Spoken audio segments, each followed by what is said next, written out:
Guys, কেমন আছো সবাই? আমি তোমাদের মালা চলে এসেছি আবার একটা নতুন ব্লগ ভিডিও নিয়ে। আর আজকের ব্লগ ভিডিওটা কিন্তু মজাদার হতে চলেছে। দেখো বন্ধুরা, এই দুরকম আজকে ঠান্ডা শাক রান্না করবো। ঠান্ডা সবজি কি বলো তো বন্ধুরা? লাউ শাক আর তেলাকুচি শাক। আর এগুলো কিন্তু ওই যে কলের ধারে যে বাগানটা হয়েছিল ওখান থেকে বাগান কেটে তারপরে কিন্তু এনে তারপর রান্না করা হচ্ছে। আর কেন বাগান কেটে পরিষ্কার করা হচ্ছে তারও একটা কারণ আছে।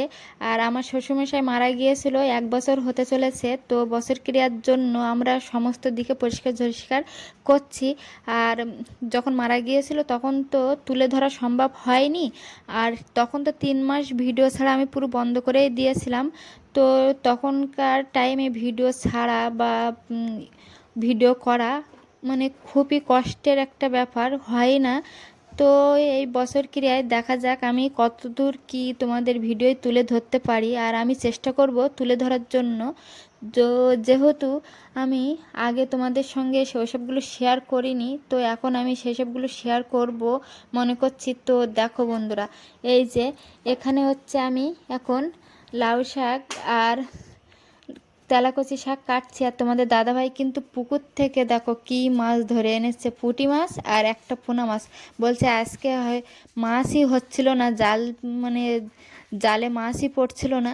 তো আকাশের গন্ডগোল থাকলে নাকি মাছ কম পড়ে বা মাছ ভাসে, এরকম একটা শুনছি। তো যাই হোক, পুঁটি মাছগুলো দিয়ে কিন্তু আমি মনে করছি তেলাকষি আর আলু দিয়ে ঝোল করব একটু হালকা করে, মানে জিরিয়ে মরিচ বাটা দিয়ে।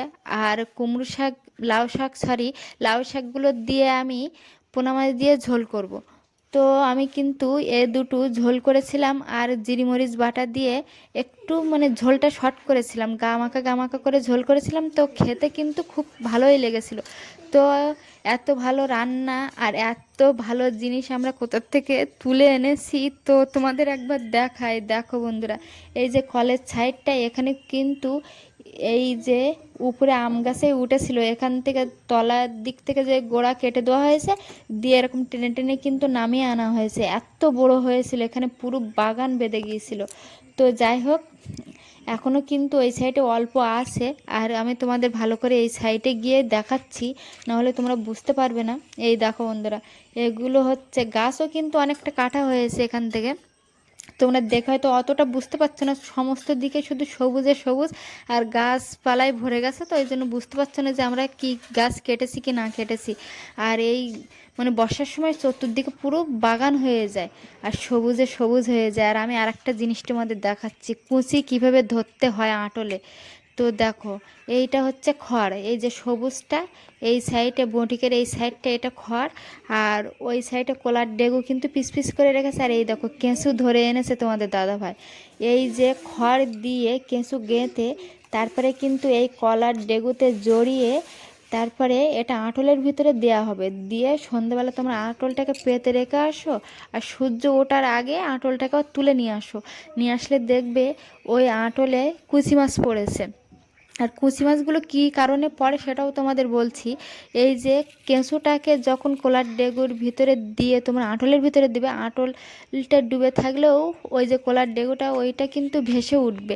আর ওই কেঁচুটা চিকচিক করলে তখনই কিন্তু কুচি মাছ ওটাকে ধরে খাওয়ার জন্য আঁটলের ভিতরে ঢুকে যাবে। এটা কিন্তু আমি জানি না, তোমাদের দাদাভাইয়ের কাছ থেকে শুনেছি, শুনে তারপর তোমাদের বলছি। তোমরা এভাবে বাড়িতে দেখবে চেষ্টা করে যে এরকমভাবে কুচি মাছ খাওয়া যায় কিনা। আমরা কিন্তু এরকমভাবে আগে জানতাম না, অন্য একজনের কাছ থেকে দেখে তারপরে কিন্তু এভাবে তোমাদের দাদাভাই ধরা শিখেছে। আর আমার 2 মেয়ে দেখো এদিকে ফোন দেখায়, কি মন দিয়ে ফোন দেখছে মনোযোগ। আর এই দিকে দেখো, আমি কিন্তু শর্ট ভিডিও করার জন্য এখন সাজগোজ করে রেডি হয়ে গেছি।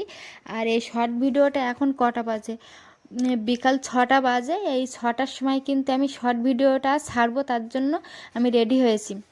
আর সকাল থেকে দুপুর অবধি আমি যা যা বড় ভিডিও বানাই সেটা দুপুরবেলা আমি রেস্ট যখন নেই তখনই এডিট করে তারপরে কিন্তু সন্ধ্যা দিকে মানে 7টার দিকে আমি বড় ভিডিওটা ছাড়ি। আর শর্ট ভিডিওটা দেখো এখানে ফোনটা আমি রাখি, আর এই যে বড় লাইটের তলায় কিন্তু আমি শর্ট ভিডিওটা বানাই। আর শর্ট ভিডিওটা 8টার সময় ছাড়ি।